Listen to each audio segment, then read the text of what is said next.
How's it going, guys? This is Aviel Leos, and this is Tech Legion. So I wanted to talk about Alita a little bit more. Alita has reached $350 million worldwide, which is really cool news. A lot of people thought this was going to flop at the box office. I'm in love with Alita as a character, and what is her name? and the actor who plays her, the name is escaping me right now. I don't know how that's possible because I've been watching videos of her for the past 2 weeks.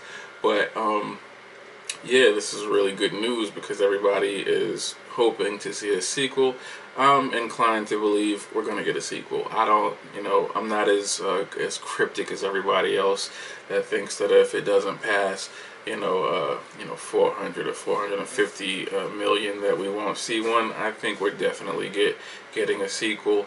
You don't end on a cliffhanger like that unless there's already been some talk about investing inside a franchise. I believe that 350 million has shown that Alita can beat the odds. Alita, people were betting against Alita, and I guess it's got something to do with SJWs. I don't really want to get too deep into that, but yeah, it sold about 72 million in the United States and 112 million in China, and yeah, so it's basically doing better than everybody thought across the world, and they're projecting that it's going to keep on going up in other foreign markets. So we could be looking at 400 million or even more.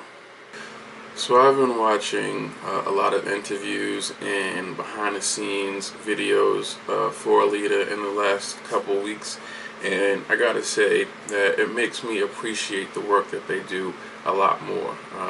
The seriousness and the passion that they have for the roles that they play is just spectacular to watch on screen.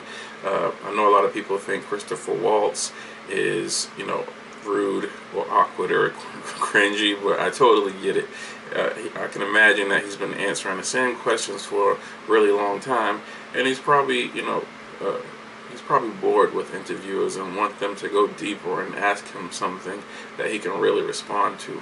Now, Rosa is, parallel to that. Rosa Salazar, she's parallel to that, but it's dramatically different. She's like, just like Alita almost, when you look at her and she's full of life and she's full of energy and really positive and funny, but she gives it her all. I remember when she was in the studio, like some chubby fat dude, looks like, I don't want to judge him, but she was still giving it her all, and it didn't look like they were on like a big media outlet set, trying to push the movie. It looks like just some regular dude was interviewing them, but she was giving it her all still. She was being really passionate about the character, not trying to be above the character that she's playing, like you would normally see with Hollywood actors trying to just be above the role that they were playing and wanting you to worship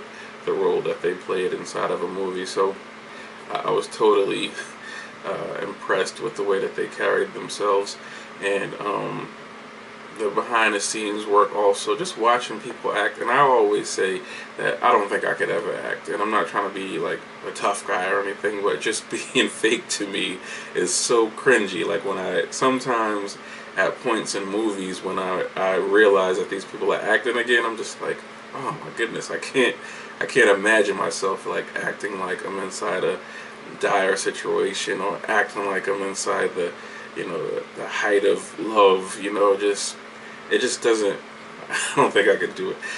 Watching the behind the scenes videos and interviews, it makes me appreciate the work that they do on the sets a lot more. And historically, I've watched plenty of behind the scenes stuff on DVD and Blu-ray, and I've never been interested in even finishing watching these vanity driven actors and celebrities can, just talk about nothing. Again, going back to Christopher Waltz, they probably answer the same questions every time they make a movie, every time they go to a new interview, and it just becomes it becomes fake. It comes off fake after a while, and it might not even be them trying to do it. It might be them trying to settle into the fact that they gotta go and answer the same questions 1,000 times.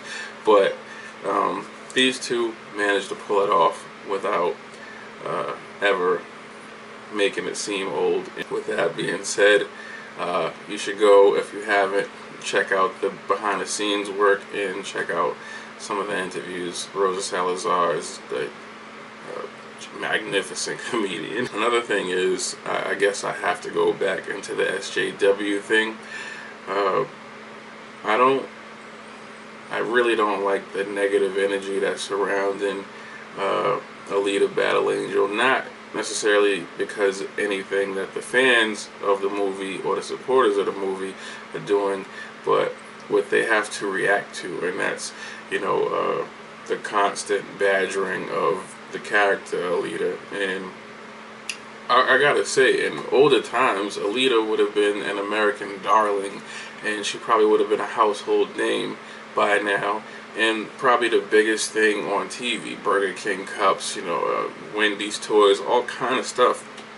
But just because of the climate that we live in today, she's totally going unnoticed, and that's pretty sad to me. I think she deserves, in the movie, deserves the work that these guys put into this movie, deserves a lot more. And even Hugo would have been like a heartthrob or something for the girls.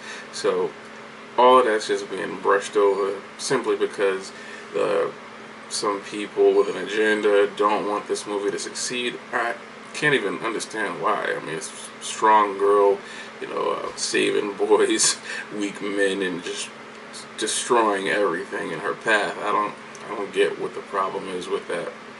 But yeah, it's a sad state of the world that we're living in today, where somebody is inspiring and cute as Alita is just being ragdolled by social justice warriors. Like, seeing people put passion and real art and real effort into movies, and seeing actors like Rosa Salazar. I did watch some of the interviews with the other actors, but specifically Rosa and Christopher were the ones that I was focusing on, because I got things to do. I can't just sit around and watch everybody's interviews all day, but I do enjoy watching them together. They have a good dynamic, and I think she makes him talk a little bit more than he would naturally. I think those interviews would be a lot less, there would be a lot more interviewer talking and a lot less Christopher Waltz talking if Rosa wasn't there. I think she kind of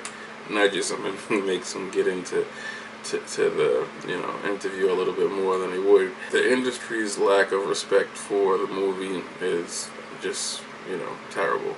But the positive thing is, the supporters of the movie are stronger than they thought we would be, and we're keeping the energy, we're keeping the actors in a positive light, in a positive energy, in a positive state of mind, because we're going out to see the movie, and I think it's selling 350 million worldwide is proof of that. So we're letting them know that they did a good job by going to watch the movie. I'm going to see it again, and I'm going to buy it on Xbox Live or the PSN when it comes out. Plus, order it online for collector's edition. So do your part. Keep Alita alive. This is probably one of the best movies I've ever seen in my life. So I'm not even going to hold back. It's probably one of the best movies I've ever seen in my life. So if you haven't seen it, go see it. If you've seen it already, go see it again, because you want to. And yeah, keep it positive. And let's not let this whole Alita versus Captain Marvel thing take the narrative, because it's a great movie. Alright? So you guys get in the comments, let me know what you think, and I'll talk to you later. Peace.